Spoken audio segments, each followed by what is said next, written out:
Hay cosas que uno aprende a guardar, no por miedo, sino porque sabe que el mundo no siempre está preparado para recibirlas. Llevo décadas investigando archivos que nadie quiso revisar, testimonios que fueron descartados antes de ser escuchados y documentos que durmieron en cajones polvorientos mientras la historia oficial avanzaba sin mirarlos. Y en todo ese tiempo he aprendido que los misterios más profundos no llegan con estruendo, llegan en voz baja, llegan como una pregunta que nadie se atreve a formular en voz alta.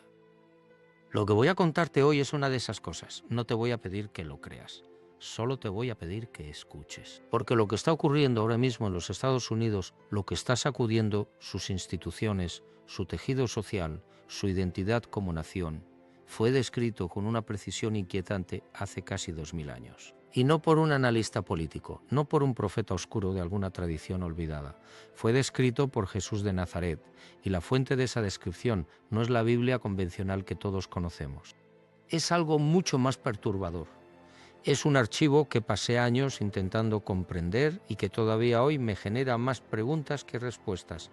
Permíteme empezar desde el principio, porque para entender lo que está ocurriendo, hay que entender primero de dónde viene la información.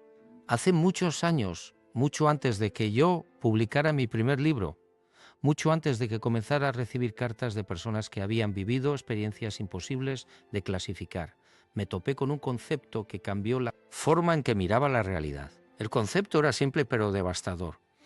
¿Y si los evangelios que conocemos no son los únicos? ¿Y si existieran relatos de testigos directos que nunca llegaron a los textos canónicos? ¿Y si alguien, en algún momento de la historia, decidió que ciertas palabras eran demasiado peligrosas para circular libremente?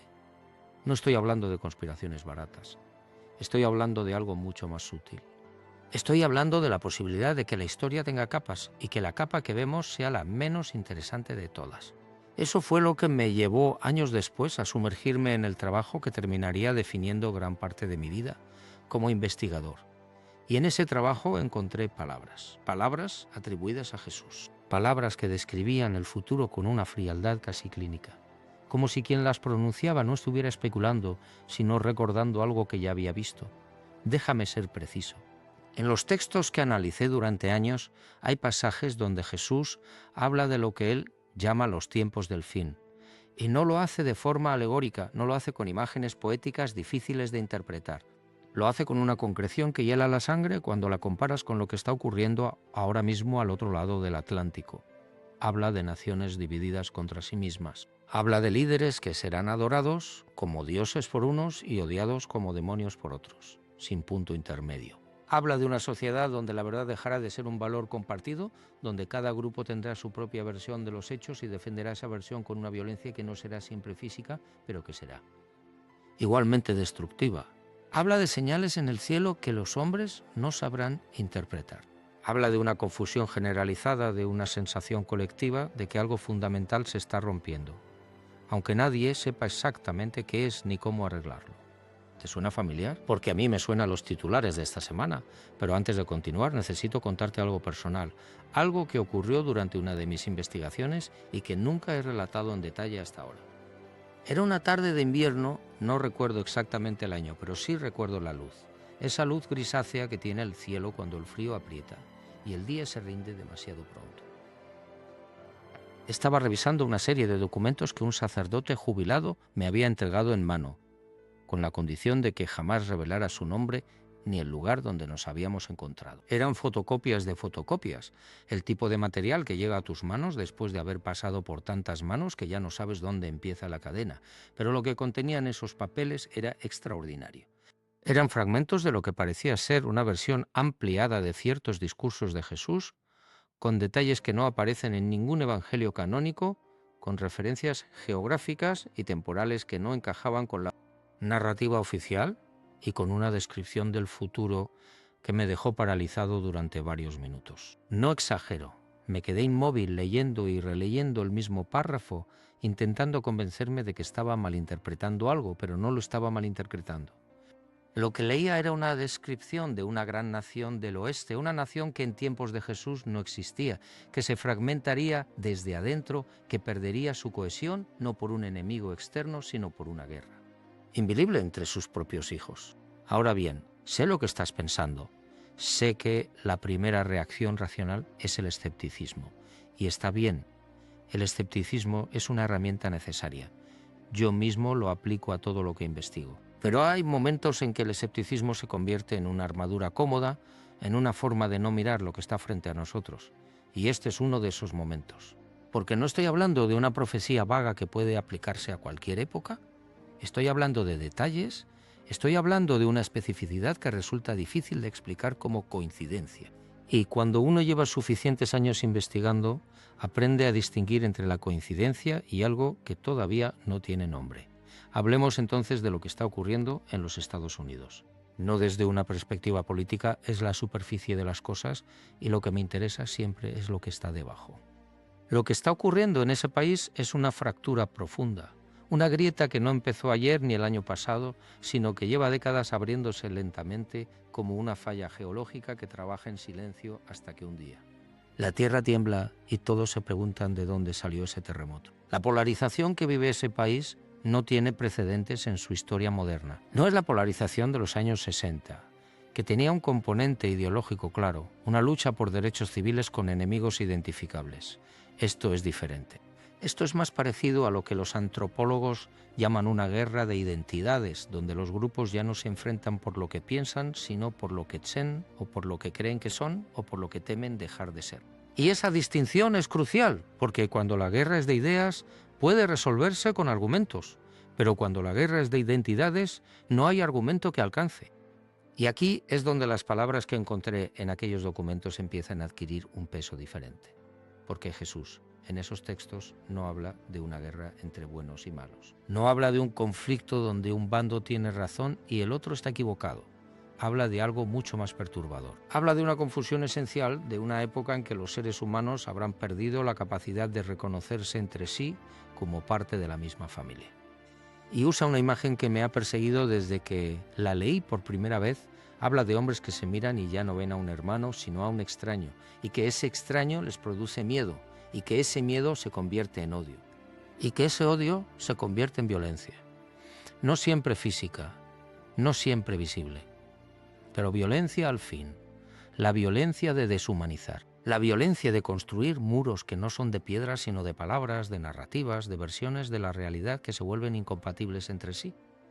¿Cuándo fue la última vez que viste a alguien cambiar de opinión en una discusión política? ¿Cuándo fue la última vez que alguien dijo, con honestidad genuina, tienes razón, no lo había pensado así?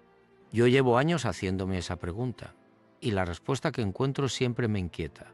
Porque parece que hemos llegado a un punto en que la conversación ya no es un intercambio de ideas, sino una batalla de posiciones. Y en las batallas nadie cede. En las batallas solo hay victorias y derrotas. Y eso, precisamente eso, es lo que aquellos textos describían.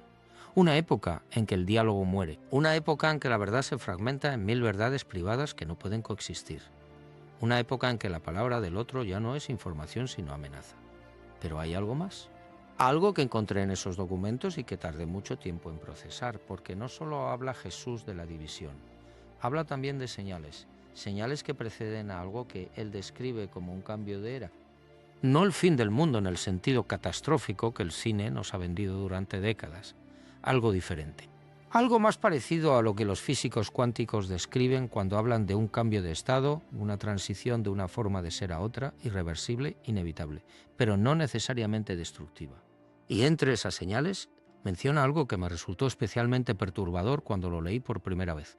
Habla de objetos en el cielo que los hombres no podrán explicar. Habla de luces que se moverán de formas que desafiarán toda comprensión.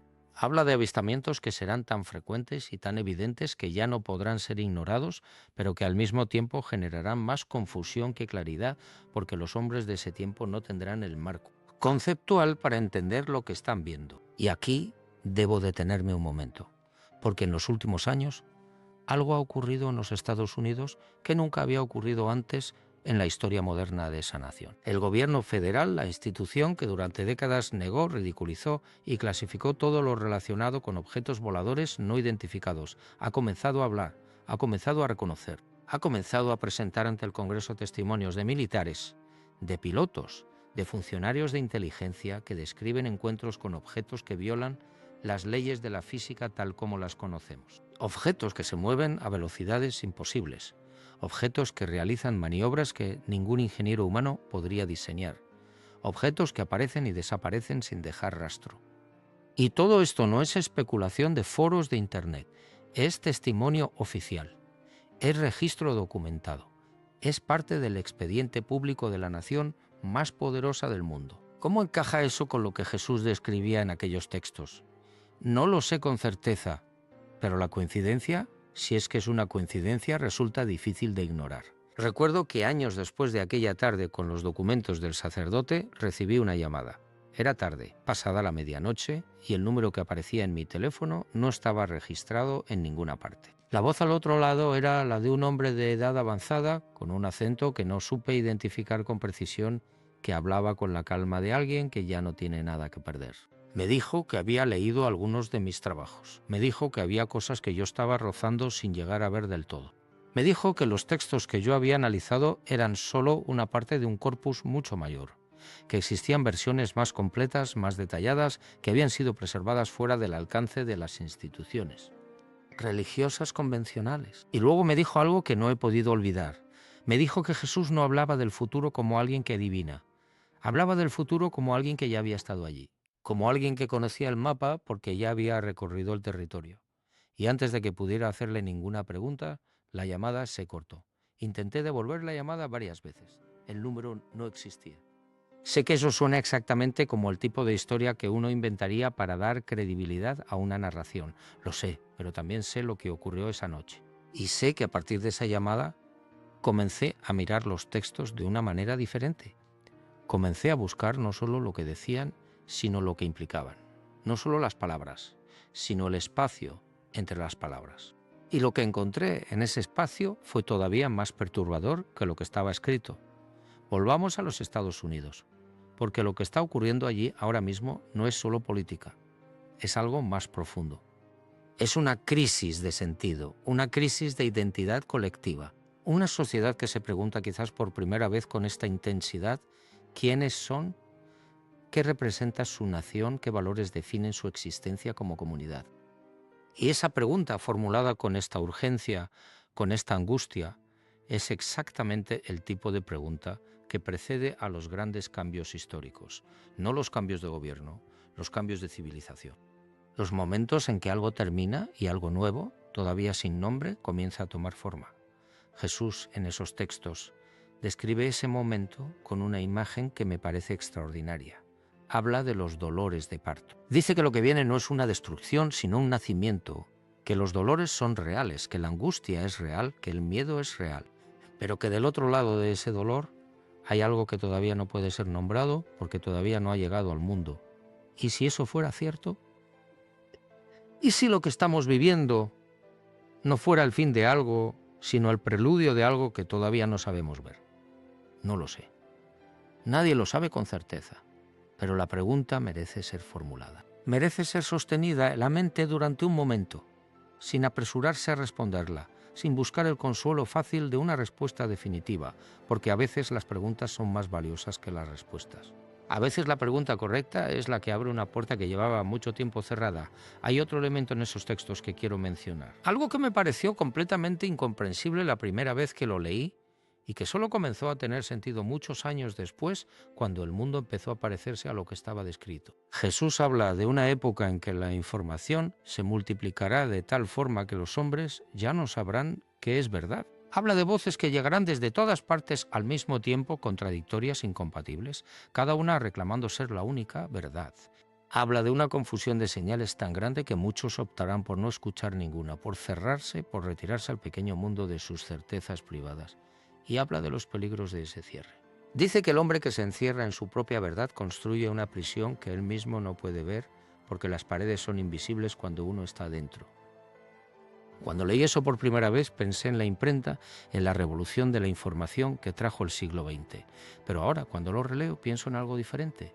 Pienso en las redes sociales. Pienso en los algoritmos que deciden qué información recibimos y cuál nunca llega a nuestros ojos. Pienso en las cámaras de eco, en las burbujas informativas, en la forma en que la tecnología ha creado millones de realidades paralelas que no se tocan entre sí. Pienso en cómo cada persona puede vivir hoy en un universo informativo completamente diferente al de su vecino, su hermano, su pareja. Y pienso en lo que eso le hace a la posibilidad de entenderse, de reconocerse, de construir algo en común. ¿Cómo es posible que un texto de hace 2000 años describa con esta precisión algo que no existía en ninguna forma reconocible hasta hace apenas 20 años? No tengo una respuesta que me satisfaga completamente. Pero la pregunta no me abandona. Déjame hablarte ahora de algo que no suele mencionarse en las discusiones sobre profecía y cumplimiento histórico. Algo que tiene que ver con la naturaleza del tiempo. Porque si queremos entender cómo es posible que alguien haya visto lo que está ocurriendo ahora mismo hace 2000 años, necesitamos preguntarnos si nuestra comprensión del tiempo es correcta. Y aquí es donde la física moderna empieza a decir cosas muy extrañas, cosas que los físicos dicen en sus revistas especializadas, pero que rara vez llegan al gran público con la claridad que merecen. La física cuántica nos dice que el tiempo no es lo que creemos que es. Nos dice que la separación entre pasado, presente y futuro es, en cierto sentido, una ilusión. Nos dice que existen estados de superposición, que la realidad no es fija hasta que es observada, que hay aspectos del universo que desafían cualquier comprensión intuitiva del tiempo, como una línea que avanza en una sola dirección. Einstein lo dijo de una manera que todavía me estremece. La distinción entre pasado, presente y futuro es solo una ilusión, aunque persistente. Y si Jesús tenía acceso a una comprensión del tiempo que nosotros todavía estamos intentando alcanzar con nuestras ecuaciones. Y si lo que llamamos profecía no es otra cosa que la capacidad de percibir la realidad desde un punto de vista que no está limitado por la flecha del tiempo. No estoy diciendo que esto sea verdad. Estoy diciendo que es una pregunta que merece ser tomada en serio. Y estoy diciendo que los textos que he analizado durante años sugieren de manera consistente que quien los pronunció tenía una relación con el tiempo fundamentalmente diferente a la nuestra. Una relación que no encaja con ninguna categoría religiosa convencional, pero que tampoco encaja con ninguna categoría científica convencional. Es algo que está en el medio. En ese territorio incómodo donde la ciencia y la espiritualidad se miran sin saber muy bien qué hacer la una con la otra. Hay un pasaje en particular que quiero compartir contigo. Un pasaje que encontré en aquellos documentos y que he citado en privado muchas veces, aunque nunca de manera pública hasta ahora. Es un pasaje donde Jesús habla directamente a sus discípulos sobre lo que él llama el tiempo de la gran prueba. Y dice algo que, en el contexto de lo que estamos viviendo, resulta extraordinario. Dice que en ese tiempo los hombres poderosos se creerán dioses.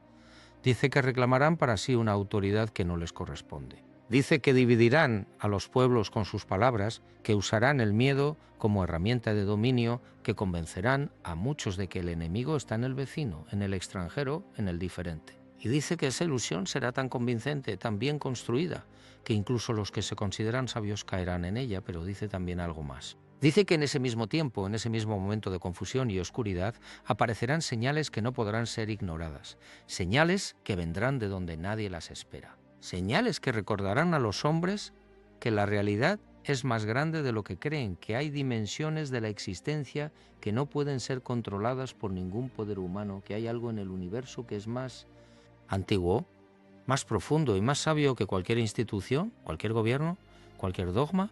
¿Qué son esas señales? No lo sé con certeza, pero tengo intuiciones, y esas intuiciones me llevan de vuelta a los cielos.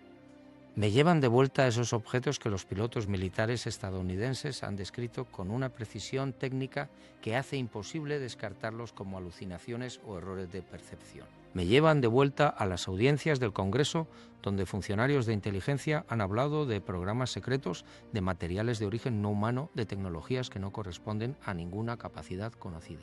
Me llevan de vuelta a esa sensación de que algo está cambiando en la relación entre la humanidad y algo que todavía no sabemos nombrar correctamente. Y me llevan de vuelta a esa pregunta que no me abandona. ¿Es posible que todo esto estuviera previsto? ¿Es posible que alguien lo supiera? ¿Es posible que ese alguien lo dejara escrito y que esos escritos hayan sobrevivido fragmentados, dispersos, ocultos, pero vivos? Quiero hablarte ahora de algo que ocurrió durante la investigación que consideré durante mucho tiempo el momento más perturbador de toda mi carrera. Estaba en una biblioteca privada en un país que prefiero no mencionar, revisando una colección de manuscritos que su propietario me había permitido examinar bajo condiciones muy estrictas. No podía fotografiar nada. No podía tomar notas con bolígrafo. Solo podía leer y memorizar. Y entre esos manuscritos encontré algo que todavía hoy me resulta difícil de procesar. Era un texto en arameo, una lengua que conozco de forma básica, pero suficiente para entender el sentido general. Y ese texto contenía una conversación entre Jesús y uno de sus discípulos, una conversación que no aparece en ningún evangelio conocido, donde el discípulo le pregunta directamente: ¿cuándo ocurrirá todo esto que describes? ¿Cuándo llegará el tiempo del que hablas? Y la respuesta de Jesús, según ese texto, fue la siguiente: no te doy una fecha porque las fechas pertenecen al tiempo de los hombres, y lo que te describo pertenece al tiempo de Dios. Pero te digo esto: cuando veas que la nación más grande del oeste se mira en el espejo y no reconoce su propio rostro, sabe que ese tiempo está cerca. Leí eso 3 veces, 4 veces. Intenté encontrar una interpretación alternativa. Intenté convencerme de que estaba proyectando sobre el texto lo que quería ver, pero no podía, porque esa imagen, la nación que se mira en el espejo y no reconoce su propio rostro, es exactamente lo que está ocurriendo en los Estados Unidos en este momento.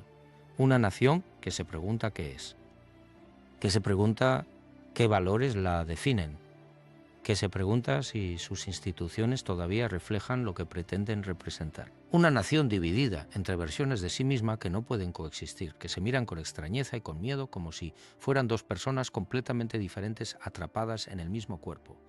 No sé si ese texto era auténtico, no tengo manera de verificarlo con certeza absoluta, pero sé lo que leí y sé que desde ese día nada volvió a ser exactamente igual en la forma en que miro el mundo.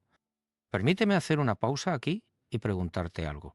¿Has tenido alguna vez la sensación de que algo que estás viviendo ya ocurrió antes, no en el sentido del déjà vu superficial, sino algo más profundo? La sensación de que los eventos que se despliegan a tu alrededor siguen un patrón que reconoces, aunque no recuerdes exactamente dónde lo viste. Muchas personas que han tenido experiencias cercanas a la muerte describen algo similar. Describen la sensación de haber accedido durante esos momentos en el umbral a una comprensión del tiempo completamente diferente a la ordinaria. Describen haber visto no solo su pasado, sino también fragmentos de su futuro, con una claridad que no tenía nada de onírico, sino todo lo contrario, una claridad más nítida que la de cualquier experiencia ordinaria. Y algunos de ellos describen haber visto también algo más grande, algo que no era su historia personal, sino la historia colectiva, fragmentos de lo que está por venir para la humanidad como conjunto. No todos lo describen de la misma manera, pero hay patrones. Hay coincidencias que resultan difíciles de ignorar, y esas coincidencias se superponen de manera inquietante con lo que encontré en aquellos documentos. Volvamos a los Estados Unidos, porque hay algo específico que ha ocurrido recientemente, algo que no tiene precedentes en la historia de esa nación y que encaja de manera demasiado precisa con lo que estamos describiendo. Me refiero a la erosión de la confianza institucional, no la crítica a las instituciones, que es sana y necesaria en cualquier democracia, sino algo diferente, una desconfianza tan profunda, tan generalizada, que ya no distingue entre instituciones corruptas e instituciones legítimas. Una desconfianza que se ha convertido en la lente a través de la cual millones de personas interpretan absolutamente todo. Y esa desconfianza no es irracional en su origen, tiene causas reales, tiene historia. Tiene nombres y apellidos, pero ha llegado a un punto en que ya no es una herramienta crítica, sino una prisión. Una prisión donde todo es sospechoso, donde nada puede ser creído, donde la realidad misma se convierte en un campo de batalla de narrativas incompatibles. Y eso, exactamente eso, es lo que Jesús describía cuando hablaba de la confusión de los tiempos del fin, no una confusión de exceso, demasiada información, demasiadas voces, demasiadas versiones de la realidad compitiendo por el mismo espacio mental. Y aquí aparece algo que me parece fundamental, algo que los textos que analicé enfatizan con una insistencia que no puede ser casual. Jesús habla de la importancia de la quietud, de la importancia de saber callar el ruido exterior para escuchar algo más profundo. No lo dice en términos religiosos convencionales, lo dice en términos casi técnicos, como si estuviera describiendo una práctica, una disciplina, una forma de acceder a una información que no está disponible en el nivel ordinario de la conciencia. Y dice que en los tiempos de mayor confusión, esa capacidad de quietud será el bien más escaso y el más valioso. Dice que los que la conserven verán con claridad lo que los demás no pueden ver, no porque sean superiores, sino porque habrán aprendido a mirar desde un lugar diferente, desde un lugar donde el ruido no llega. Eso me lleva a algo que los investigadores de la conciencia llevan décadas estudiando y que todavía no tiene una explicación satisfactoria en el marco de la ciencia convencional. Me refiero a los estados alterados de conciencia, a las experiencias místicas, a esos momentos que millones de personas en todas las culturas y en todos los tiempos han descrito como un contacto con algo que está más allá del yo ordinario. Algo que no puede ser reducido a una descarga neuronal, no porque la neurología no sea relevante, sino porque la experiencia reportada siempre incluye elementos que la neurología no puede explicar completamente. Elementos como el acceso a información que el sujeto no tenía previamente. Elementos como la percepción de eventos futuros que luego se verifican. Elementos como la sensación de contacto con una inteligencia que no es la propia. Una inteligencia que parece más antigua y más vasta que cualquier cosa que el cerebro humano ordinario pueda generar por sí solo. ¿Qué es eso? ¿Dónde vive eso? ¿Es el universo consciente de alguna manera que todavía no sabemos medir? Hay una dimensión de la realidad que es pura información, pura conciencia y que bajo ciertas condiciones puede ser accedida. No lo sé, pero la pregunta me parece la más importante que podemos formular. Y Jesús en esos textos parece hablar desde ese lugar. Parece hablar no como un hombre que especula sobre el futuro, sino como alguien que habita simultáneamente en múltiples niveles de la realidad. Como alguien para quien el tiempo no es una línea sino un espacio. Como alguien que puede ver el mapa completo mientras los demás solo ven el trecho de camino que tienen delante. ¿Es eso posible? ¿Puede un ser humano alcanzar ese nivel de percepción? Las tradiciones místicas de todas las culturas dicen que sí. La física cuántica sugiere que el tiempo y el espacio son más maleables de lo que nuestra experiencia ordinaria indica. Y los testimonios de personas que han tenido experiencias en los umbrales de la conciencia, en los bordes entre la vida y la muerte, apuntan en la misma dirección. Algo es posible que todavía no sabemos nombrar. Algo existe que todavía no sabemos medir. Y ese algo, sea lo que sea, parece haber estado en contacto con al menos algunos seres humanos a lo largo de la historia. Seres que luego intentaron transmitir lo que habían visto, con los únicos instrumentos que tenían a su disposición, las palabras. Pero las palabras son imperfectas. Las palabras son recipientes que siempre pierden algo del líquido que intentan contener. Y cuando esas palabras viajan a través de siglos, a través de traducciones, a través de copias, a través de decisiones editoriales de personas con sus propios intereses y sus propias limitaciones, lo que llega al final es solo una sombra de lo que fue pronunciado originalmente. Y sin embargo, incluso esa sombra, cuando la miras con la atención suficiente, en el ángulo correcto, con la mente en el estado adecuado, revela contornos que son reconocibles, que son perturbadoramente precisos, que se superponen con lo que está ocurriendo ahora mismo de una manera que no puede ser descartada sin un esfuerzo deliberado de no mirar. Quiero hablarte de otro elemento de los textos que he analizado. Un elemento que tiene que ver directamente con lo que está ocurriendo en los Estados Unidos en este momento y que me parece especialmente relevante. Jesús habla de lo que él llama los falsos pastores, y no habla de ellos en términos exclusivamente religiosos. Habla de todos los que reclaman autoridad sobre la conciencia de los demás. Todos los que dicen, sígueme a mí, yo tengo la verdad, yo soy el camino, y los describe con una precisión que resulta escalofriante.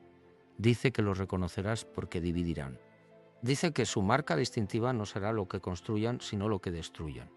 Dice que usarán el lenguaje del amor y la protección para ejercer el dominio. Dice que convencerán a sus seguidores de que el mundo exterior es peligroso, de que solo dentro de su círculo hay seguridad, de que cualquier duda es una traición. Y dice que serán extraordinariamente convincentes. Dice que incluso los más lúcidos por ello, si no están atentos. ¿Necesito señalar cuántas figuras contemporáneas encajan en esa descripción? No solo en los Estados Unidos, en todo el mundo. Pero en los Estados Unidos de manera especialmente visible, especialmente dramática. El fenómeno del líder carismático que divide, que convierte la política en religión y la religión en política, que crea una identidad de grupo tan fuerte que cualquier cuestionamiento se percibe como una amenaza existencial. Ese fenómeno está en el centro de lo que está ocurriendo en ese país ahora mismo. Y Jesús lo describió con esas palabras en esos textos hace 2000 años, no como una curiosidad histórica, como una advertencia. Pero la advertencia no termina en el diagnóstico, termina en algo más interesante. Porque después de describir a los falsos pastores, después de describir la confusión y la división y el miedo, Jesús dice algo que los textos canónicos no recogen con esta claridad. Dice que todo esto es necesario. Dice que la oscuridad tiene una función. Dice que sin el contraste de la sombra, la luz no puede ser reconocida. Dice que los tiempos de mayor confusión son también los tiempos de mayor posibilidad, porque cuando todo lo que parecía sólido se revela como frágil, los seres humanos se ven obligados a buscar algo más profundo, algo que no puede ser sacudido por ninguna tormenta política o social. Y dice que es algo más profundo es lo que él vino a señalar, no a dar, a señalar. Porque nadie puede dar a otro lo que ese otro debe encontrar por sí mismo. Esa distinción me parece fundamental. Y me parece que es exactamente la distinción que se pierde cuando la espiritualidad se convierte en institución. Cuando el señalador se convierte en el señalado. Cuando el dedo que apunta a la luna se convierte en el objeto de adoración y la luna queda olvidada. Jesús, en esos textos, es extraordinariamente consciente de ese peligro. Hay pasajes donde habla de sí mismo con una humildad que resulta desconcertante para cualquiera que haya crecido dentro de una tradición religiosa convencional.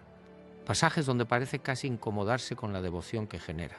Pasajes donde insiste en que lo que importa no es él, sino lo que señala. Lo que está más allá de él, lo que está más allá de cualquier forma, cualquier nombre, cualquier institución. ¿Y qué es lo que señala? Esa es la pregunta que me ha ocupado durante años. Y la respuesta que encuentro en esos textos, la respuesta que emerge de entre las líneas cuando uno los lee con suficiente atención, es una respuesta que no pertenece a ninguna religión específica, pero que todas las tradiciones espirituales reconocerían de alguna manera. Señala hacia una realidad que está debajo de la realidad que percibimos, una realidad que es anterior a la división, anterior al miedo, anterior a la separación. Una realidad donde todo está conectado de una manera que nuestra mente ordinaria no puede sostener, pero que nuestra intuición más profunda reconoce. Y dice que el acceso a esa realidad no requiere ningún intermediario. No requiere ninguna institución, no requiere ningún ritual. Requiere solo una cosa, la disposición a soltar lo que creemos saber para ver lo que realmente es. Eso es lo más radical de esos textos. No las profecías, no las descripciones del futuro, sino esa invitación a soltar, esa invitación a vaciarse de certezas para llenarse de algo más verdadero.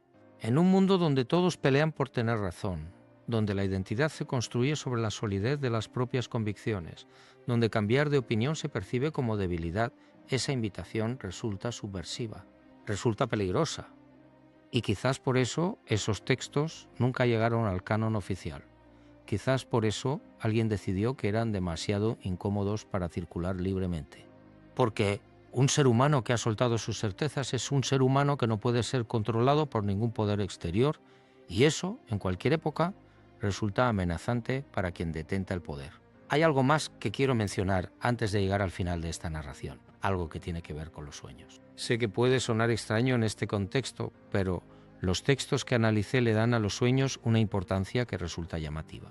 Jesús habla de los sueños como un canal de comunicación entre la conciencia ordinaria y algo más vasto. No todos los sueños aclara, sino ciertos sueños que tienen una cualidad diferente, una nitidez y una coherencia que los distingue de las imágenes fragmentadas del sueño ordinario. Sueños que dejan una impresión que no se desvanece con la luz del día. Sueños que contienen información que el soñador no tenía previamente. Y dice que en los tiempos de confusión esos sueños se volverán más frecuentes, que muchas personas recibirán a través de ese canal orientación sobre lo que está ocurriendo y sobre cómo navegar a través de ello. He recibido a lo largo de los años decenas de cartas de personas que describen sueños de ese tipo, sueños donde ven eventos que luego ocurren, sueños donde reciben mensajes de figuras que no reconocen pero que transmiten una autoridad y una claridad que no tienen nada de onírico. Sueños donde acceden a una comprensión del universo que al despertar no pueden retener completamente, pero cuya huella permanece durante días. A veces durante años no sé qué son esos sueños. No tengo una explicación que me satisfaga completamente, pero sé que son demasiados testimonios, demasiado consistentes entre sí, demasiado precisos en sus detalles para ser descartados sin más. Y sé que los textos que analicé los anticipaban. Los describían como parte del paisaje de los tiempos que estamos viviendo. ¿Has tenido tú alguno de esos sueños? ¿Has tenido la experiencia de despertar con la certeza de que lo que acabas de ver era más real que la habitación en que te encontrabas? ¿Has tenido la sensación de haber recibido algo, una comprensión, una advertencia, una orientación que no venía de tu propia mente, sino de algún lugar que no sabes nombrar? Si es así, no estás solo. Hay más personas de las que imaginas que han tenido esas experiencias y que nunca las han contado porque no saben cómo hacerlo sin parecer extraños. Puedes dejarlo en los comentarios si quieres. Quizás lo que describes sea exactamente lo que estamos hablando aquí. Quizás tu experiencia sea una pieza más de ese rompecabezas que todavía no tiene forma completa. Volvamos una última vez a los Estados Unidos. Porque quiero cerrar este círculo. Quiero conectar el principio con el final. Lo que está ocurriendo en ese país ahora mismo es en muchos sentidos el laboratorio más visible de los procesos que Jesús describía. Es la nación donde la polarización es más extrema, donde la crisis de identidad colectiva es más aguda, donde las señales en el cielo son más documentadas, donde el debate sobre la verdad y la realidad es más intenso. Y es también la nación que paradójicamente alberga algunas de las investigaciones más avanzadas sobre conciencia, sobre física cuántica, sobre experiencias en los umbrales de la vida y la muerte. Es un país que contiene simultáneamente lo más oscuro y lo más luminoso de la condición humana contemporánea. Un país que está en el ojo de una tormenta cuyo alcance todavía no podemos medir completamente. Y en ese contexto, las palabras de Jesús que encontré en aquellos documentos adquieren una resonancia que no puedo ignorar, porque no son palabras de condena, no son palabras de castigo, son palabras de comprensión. Son palabras de alguien que ve el panorama completo y que desde esa visión no juzga sino que describe, que no amenaza sino que advierte, que no condena sino que invita. Invita a ver más allá de la superficie. Invita a no dejarse arrastrar por el ruido, invita a buscar en el interior lo que el exterior no puede dar. Y dice que esa búsqueda, en los tiempos de mayor oscuridad, es el acto más revolucionario que un ser humano puede realizar, más revolucionario que cualquier acción política, más transformador que cualquier cambio de gobierno, porque el único cambio verdadero, dice, es el que ocurre en la conciencia. Todo lo demás es consecuencia. No sé si eso es verdad. No sé si alguien puede saber con certeza si es verdad, pero sé que resuena. Sé que cuando lo leo, algo en mí lo reconoce, no con la mente, sino con algo más profundo que la mente. Algo que no tiene nombre en ningún idioma que yo conozca, pero que todos reconocemos cuando lo sentimos. Esa sensación de que algo es verdad antes de poder demostrarlo. Esa sensación de que algo que viene de afuera habla de algo que ya estaba dentro. Esa sensación que los místicos de todas las tradiciones han intentado describir durante milenios con palabras siempre insuficientes, pero siempre apuntando en la misma dirección. Y quizás eso sea lo más importante de todo lo que he intentado transmitirte hoy, no las profecías específicas, no las coincidencias inquietantes, no los documentos ocultos, ni las llamadas misteriosas, ni los textos en arameo, que no deberían existir. Todo eso es importante. Todo eso merece atención. Pero lo más importante es esta pregunta que queda flotando al final de todo. ¿Y si la realidad es más grande de lo que creemos? ¿Y si la historia tiene más capas de las que vemos? ¿Y si hay una dimensión de la existencia que está más allá del alcance de cualquier institución, cualquier poder, cualquier narrativa oficial y que sin embargo es accesible a cualquier ser humano que esté dispuesto a buscarla con honestidad suficiente? Esa pregunta no tiene una respuesta fácil. Probablemente no tiene una respuesta definitiva. Pero el acto de formularla, el acto de tomársela en serio, de no descartarla con el gesto cómodo del escepticismo automático, ese acto en sí mismo es ya una forma de apertura, una forma de ampliar el mapa, una forma de reconocer que vivimos en un universo cuya profundidad todavía no hemos comenzado a sondear. Lo que acaba de ocurrir en los Estados Unidos, lo que está ocurriendo ahora mismo mientras lees o escuchas estas palabras, es real, es tangible. Tiene consecuencias que se medirán en años, quizás en décadas. Pero también es, si los textos que he analizado dicen algo verdadero, parte de un patrón más grande. Un patrón que fue visto y descrito hace 2000 años por alguien que hablaba desde un lugar que todavía no sabemos ubicar en ningún mapa. Un lugar que no es ni puramente humano ni puramente divino en el sentido convencional de esas palabras. Un lugar que está en el umbral, en ese espacio entre lo que sabemos y lo que todavía no podemos imaginar. Llevo décadas en este umbral, llevo décadas mirando hacia ambos lados. Y lo que he aprendido, si es que he aprendido algo, es que el umbral no es un lugar de miedo, es un lugar de posibilidad. Es el lugar donde las preguntas más importantes viven y es el lugar al que de una manera u otra todos estamos siendo invitados en este momento de la historia, no por una institución, no por un líder, no por ninguna autoridad externa, sino por la propia presión de los eventos, por la propia imposibilidad de seguir viviendo en la superficie de las cosas, cuando la superficie se está agrietando de manera tan visible. Quizás el mayor misterio no sea lo que está ahí fuera, no sea lo que vuelan en nuestros cielos, ni lo que duermen en los archivos clasificados, ni lo que susurran los textos que nadie quiso canonizar. Quizás el mayor misterio seamos nosotros mismos, nuestra capacidad de ver y no ver al mismo tiempo. Nuestra capacidad de saber y no saber. Nuestra capacidad de reconocer la verdad cuando la sentimos y luego alejarnos de ella porque nos resulta demasiado grande, demasiado exigente, demasiado transformadora. Quizás lo que Jesús describía en esos textos no era solo el futuro del mundo, quizás era el futuro de la conciencia humana. El momento en que la humanidad, empujada por sus propias crisis, por sus propias sombras, por sus propias divisiones, se vea obligada a dar un salto que lleva milenios preparando. Un salto hacia una comprensión de sí misma que todavía no tiene nombre, pero que, si aquellos textos dicen algo verdadero, ya fue visto, ya fue descrito. Ya fue dejado como una semilla en el corazón de la historia, esperando el momento exacto en que las condiciones fueran las adecuadas para germinar. Ese momento quizás sea ahora, o quizás no. Quizás todavía estemos en los prólogos. Quizás lo que estamos viviendo sea solo el inicio de algo cuyo alcance completo ninguno de nosotros puede ver todavía. No lo sé. Nadie lo sabe con certeza. Pero sé que vale la pena mirar. Sé que vale la pena preguntar. Sé que vale la pena sostener la incertidumbre sin apresurarse a llenarla con respuestas cómodas. Porque a veces la disposición a no saber es el primer paso hacia algo que todavía no podemos imaginar, pero que ya de alguna manera está aquí, esperando ser reconocido, esperando ser visto, esperando que alguien se tome el tiempo de mirar en la dirección correcta, con los ojos suficientemente abiertos y el corazón suficientemente quieto para recibir lo que está siendo ofrecido. Y tú que has llegado hasta aquí, que has escuchado hasta el final, quizás ya estés mirando en esa dirección. Quizás ya estés más cerca de lo que crees.